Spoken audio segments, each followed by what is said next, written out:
नमस्कारम. ओम श्री परमात्मने नमः. श्री गीता महात्म्यम. श्री गणेशाय नमः. श्री राधारमणाय नमः. धरोवाच भगवन् परमेशान् भक्तिरव्यभिचारिणी प्रारब्धं भुज्यमानस्य कथं भवति हे प्रभु. देवी पृथ्वी ने पूछा, भगवान प्रभु, भोगों का आनंद लेने वाले लोगों के हृदय में आपकी अद्वितीय भक्ति कैसे उत्पन्न होगी.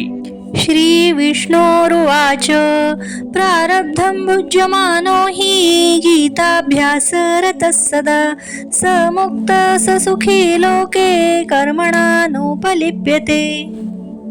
श्री विष्णु ने कहा, जो कष्ट सहते हुए भी सदैव गीता अभ्यास में लगे रहते हैं वह संसार में रहते हुए भी मुक्त और सुखी रहते हैं.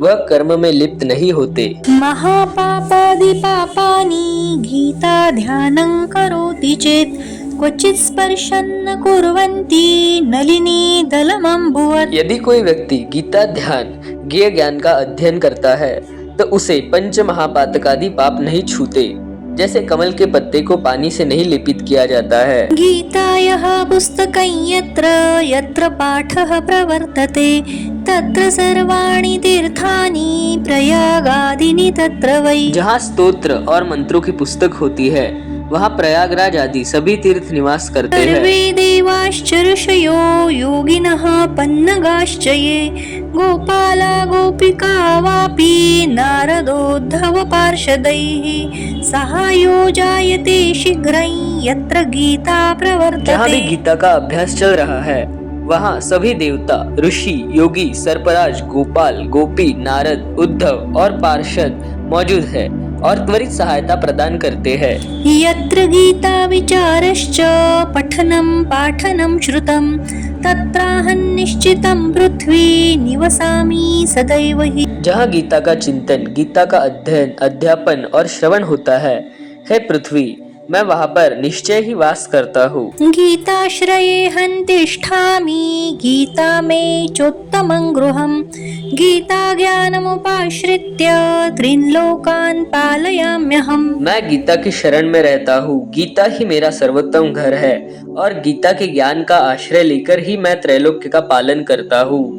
गीता मे परमा विद्या ब्रह्मरूपा न संशयः अर्धमात्राक्षरा नित्या स्वानिर्वाच्य पदात्मिका. गीता परम ब्रह्मारूपी ज्ञान है.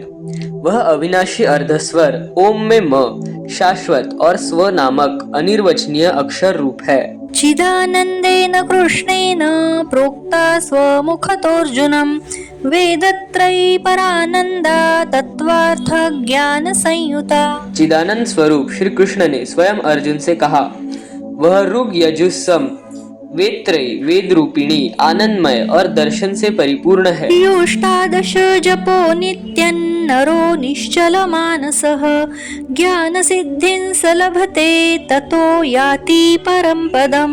जो व्यक्ति शांत मन से 18 अध्याय का पाठ करता है उसे पूर्ण ज्ञान प्राप्त होता है और वह परम धाम को प्राप्त होता है. पाठे समर्थ संपूर्णे ततोर्धं पाठमाचरेत् तदा गोदानजं पुण्यं लभते नात्र संशयः. यदि गीता के प्रत्येक 18 अध्याय का पाठ करना असंभव हो तो आधा पाठ करना चाहिए. इससे गोदान का पुण्य मिलेगा, इसमें कोई संदेह नहीं. त्रिभागं पठमानस्तु गंगा स्नान फलं लभेत् षडशं जपमानस्तु सोमयाग फलं लभेत्. यदि आधा न हो तो 1/3 अर्थात 6 अध्याय प्रतिदिन पढ़ने से गंगा स्नान का फल मिलता है और छठा भाग अर्थात 3 अध्याय प्रतिदिन पढ़ने से सोमयाग का फल मिलता है. एकाध्यायं तु यो नित्यं पठते भक्ति संयुतः रुद्रलोकमवाप्नोति गणो भूत्वा वसेत् चिरम्. यदि कोई प्रतिदिन भक्ति पूर्वक 1 अध्याय का पाठ करता है तो वह रुद्रलोक प्राप्त करेगा और रुद्र के गण के रूप में सदैव वहाँ रहेगा. अध्यायं श्लोकपादं वा नित्यं यः पठते नरः स याति नरतां यावन् मन्वन्तरं वसुन्धरे. हे पृथ्वी, जो मनुष्य गीता के 1 अध्याय या श्लोक के 1 श्लोक का भी पाठ करता है वह मनवंतर के अंत तक मानव योनि में पुरुष जन्म ही प्राप्त करता है। गीतायाः श्लोकदशकं सप्तपञ्चचतुष्टयं द्वौ त्रीणेकं तदर्थं वा श्लोकानां यः पठेन्नरः। गीता के 10, 7, 5, 4, 3, 2, 1 या आधे श्लोक भी जो नियमित रूप से पढ़ेंगे चंद्रलोकं वाप्नोति वर्षाणामयुतं ध्रुवं गीता पाठ समायुक्तो मृतो मानुषतां व्रजेत्। वह 10,000 वर्ष तक चंद्रलोक में रहेंगे। जो गीता का पाठ करते या सुनते हुए मरेगा उसे मनुष्य का जन्म ही प्राप्त होगा। गीताभ्यासं पुनः कृत्वा लभते मुक्तिमुत्तमां गीतेत्युच्चार संयुक्तो म्रियमाणो गतिं लभेत्। और फिर गीता का अध्ययन करके उसे महान मुक्ति प्राप्त होगी। जो मरते समय केवल गीता इस शब्द का उच्चारण करेगा वह अच्छी गति को प्राप्त होगा। गीतार्थ श्रवणासक्तो महापापो युतोऽपि वा वैकुंठं समवाप्नोति विष्णुना सह मोदते। गीता के अर्थ को सुनने का आदि व्यक्ति चाहे कितना भी बड़ा पापी क्यों न हो वह वैकुंठ में जाकर विष्णु की संगति का आनंद उठाएगा। गीतार्थं ध्यायते नित्यं कृत्वा कर्माणि भूरिशः जीवन्मुक्तस्य विज्ञेयो देहान्ते परमं पदम्। जो मनुष्य अनेक कर्म करते हुए भी निरंतर गीता के अर्थ का अनुसंधान करता है वह जीवन से मुक्त होकर परम पद को प्राप्त कर लेता है। गीतामाश्रित्य बहवो भुभुजः जनकादयः निर्धूतकल्मषालोके गीतायातः परम पदम्। ऐसी मान्यता है कि जनक आदि अनेक ऋषि गीता ज्ञान का आश्रय लेकर ही निष्पाप होकर परम पद को प्राप्त हुए थे। गीतायाः पठनं कृत्वा महात्म्यं नैव यः पठेत् वृथा पाठो भवेत् तस्य श्रमैव युधावृतः। जो गीता पढ़कर इस महात्म्य का पाठ नहीं करता वह गीता के बाद व्यर्थ ही परिश्रम करता हुआ कहा जाता है।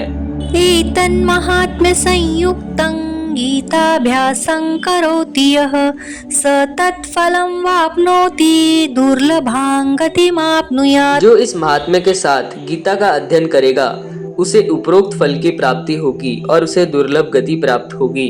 सूत उवाच महात्म्यमेतद् गीताया मया प्रोक्तं सनातनं गीतान्ते च पठेद्यस्तु यदुक्तं तत्फलं लभेत्। सूत जी ने कहा जो मनुष्य मेरी कही हुई गीता के बाद इस सनातन महात्म्य गीता का पाठ करेगा उसे उपर्युक्त फल प्राप्त होगा।